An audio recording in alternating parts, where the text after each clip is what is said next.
મહત્વ મહારાજે મોટા કોને કર્યા એ ખબર નથી. આચાર્ય મહારાજ છે આપણા સંપ્રદાયમાં, એને આચાર્ય મહારાજને સ્થાપવાની વિધિ નથી ખબર ને, એટલે આ લોકો છેતરે છે તમને. આચાર્ય મહારાજને આચાર્ય પદ આપે ત્યારે કઈ વિધિથી, આ આપણને નોલેજ જ નથી. ખાલી મંદિરે આવવું, દર્શન કરવા વયું જવું. અને હવે જો આપણે આની વાત વિવેચનથી કરવા જાય ને તો શું કે એકાબીજાનું કાપે છે બહુ. શું લાગે? ઘણા કહે છે ને એ કે કાપવાની વાતો બહુ આવે, પણ એલા આમાં કપાઈ જ જાય. તમે દરજી પાસે કાપડનો તાકો મૂકો ને પેન્ટનું માપ લઈ લે, પછી કાપે, પછી એમ કહેવાય કે દરજીને જયારે હોય ત્યારે કાતર જ હાંકતા આવડે. કેવું સારું ભારે માયલું ગેબિડિયનનું લઈ આવ્યા હતા અને કાપી નાખ્યું. લ્યો, હકીકતમાં આપણને ખબર જ નથી, નોલેજ જ નથી, અને કોઈએ આપ્યું જ નથી. એને ખબર હતી જો આને નોલેજ આપશો તો આપણને જે મળતું બધું શું કહેવાય એ બધું વર્ષાસન બંધ થઈ જાય. એટલા માટે કોઈએ આપ્યું જ નથી. તમારે તો સાધુનો મહિમા સમજો, સાધુ કે એમ કરો, મહિમા સમજો, અને ભગવાન પુરુષોત્તમ નારાયણ આવા ભગવાન આપણને મળ્યા છે એના લીલા ચરિત્ર ગાયા કરો, બસ, બીજી વાત નહીં.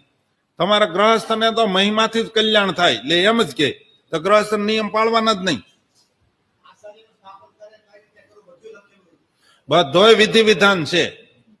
એ આપણે પ્રસંગ આવશે ત્યારે કહેશું, નહીતર વિષયાંતર થઈ જશે.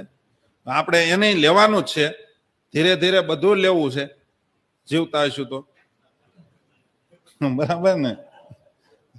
નક્કી નહીં ને આમાં તો ક્યારે આપણું પૂરું થઈ જાય.